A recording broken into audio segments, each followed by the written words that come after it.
Angin kencang menerpa wajah Sahroni, seorang pemuda sederhana asal desa terpencil di kaki Gunung Merapi, Magelang. Sudah 2 tahun ia mengadu nasib di Riyadh sebagai tenaga kebersihan di lingkungan istana. Baginya, setiap tetes keringat adalah nafas bagi ibunya yang sedang sakit di kampung halaman. "Sahroni, cepat selesaikan sapuanmu. Hari ini suasana istana sedang kacau," teriak Khalid, sang pengawas. "Ada apa, Tuan?" tanya Sahroni sambil menyeka peluh. "Putri Yasmin, putri bungsu kesayangan Baginda Raja, mengalami kecelakaan hebat. Mobilnya terguling di jalur gurun. Sekarang beliau kritis. Katanya, serpihan kaca menghancurkan penglihatannya dan ada infeksi langka yang mengancam nyawa jika donor mata tidak segera dilakukan untuk prosedur darurat sahaf pusat," bisik Khalid dengan wajah pucat. Sahroni tertegun. Ia sering melihat Putri Yasmin dari kejauhan, sosok yang dikenal dermawan dan sering membagikan makanan kepada para pekerja migran. Malam itu, Sahroni tidak bisa tidur. Di masjid kecil dekat asrama, ia bersujud. Ia mendengar kabar bahwa pihak kerajaan sedang mencari donor yang memiliki kecocokan genetik langka untuk menyelamatkan nyawa sang putri yang mulai menyerah pada kegelapan. "Ya Allah," rintih Sahroni, "aku hanya rakyat kecil. Jika mataku bisa membuat putri yang baik hati itu melihat dunia lagi dan memimpin rakyatnya, ambillah." Esok paginya, dengan langkah gemetar namun pasti, Sahroni mendatangi rumah sakit spesialis King Faisal. "Saya ingin mendonorkan mata saya untuk Putri Yasmin," ucapnya tegas kepada petugas medis. Dokter senior, Dr. Faisal, menatapnya tak percaya. "Anak muda, kau tahu resikonya. Kau akan kehilangan duniamu. Kau masih muda, perjalananmu panjang." "Duniaku sudah cukup indah karena pernah melihat senyum ibu saya. Sekarang, biarlah mata ini menjadi pelita bagi seseorang yang lebih dibutuhkan banyak orang," jawab Sahroni tenang. Berita tentang seorang TKI asal Indonesia yang rela memberikan matanya secara cuma-cuma sampai ke telinga raja. Sang raja mengunjungi Sahroni di ruang praoperasi. "Kenapa kau melakukan ini, Sahroni?" Suara raja bergetar hebat. Sahroni menyenyum tipis. "Baginda, di agama saya diajarkan bahwa sebaik-baiknya manusia adalah yang bermanfaat bagi orang lain. Saya ikhlas." Operasi besar itu berlangsung selama 12 jam.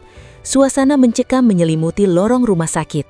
Ketika lampu ruang operasi padam, Dr. Faisal keluar dengan wajah lelah namun lega. Operasi berhasil. Putri Yasmin stabil. Namun, Sahroni akan terbangun dalam kegelapan abadi. 1 minggu kemudian, perban di mata Yasmin dibuka. Perlahan, ia melihat cahaya. Hal pertama yang ia tanyakan adalah siapa malaikat yang telah menyelamatkannya. "Di mana dia? Di mana pria itu?" tanya Yasmin dengan suara parau. Raja mengantar Yasmin ke kamar sebelah. Di sana, Sahroni duduk di tepi ranjang dengan kain putih melilit matanya. Ia hanya diam, mendengarkan suara burung dari balik jendela yang tak lagi bisa ia lihat. "Sahroni," bisik Yasmin.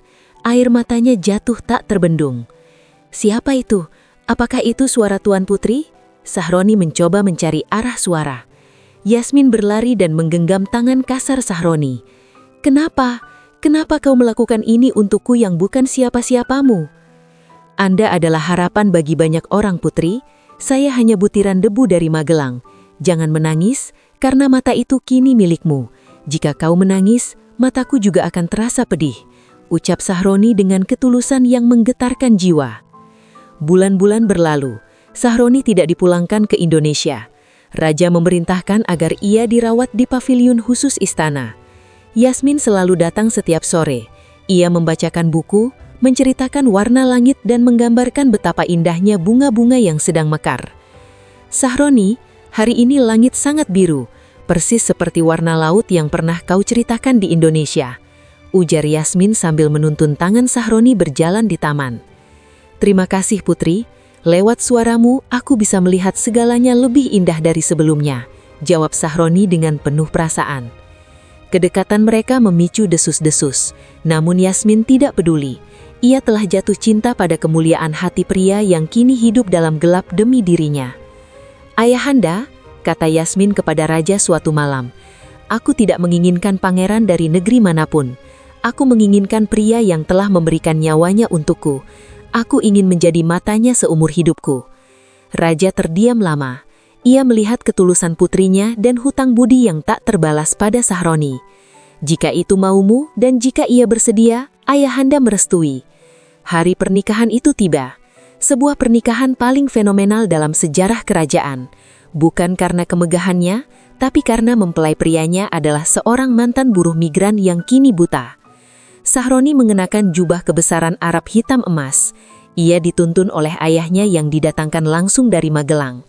Saat akad nikah diucapkan, seluruh tamu undangan meneteskan air mata. Di atas pelaminan, Yasmin membisikkan sesuatu di telinga Sahroni. "Sahroni, mulai detik ini aku adalah matamu. Kemanapun kau melangkah, aku akan menjadi cahayamu." Sahroni menyenyum, air mata kebahagiaan mengalir dari balik rongga matanya yang kosong. "Aku tidak menyangka kegelapan ini justru membawaku pada cahaya yang paling terang, yaitu cintamu." Di kejauhan, Gunung Merapi mungkin tak lagi terlihat olehnya. Tapi di hatinya, ia telah mencapai puncak tertinggi dari sebuah pengorbanan dan cinta. Mereka hidup bahagia, membuktikan bahwa kasta dan harta tak ada artinya dibanding pengorbanan yang tulus.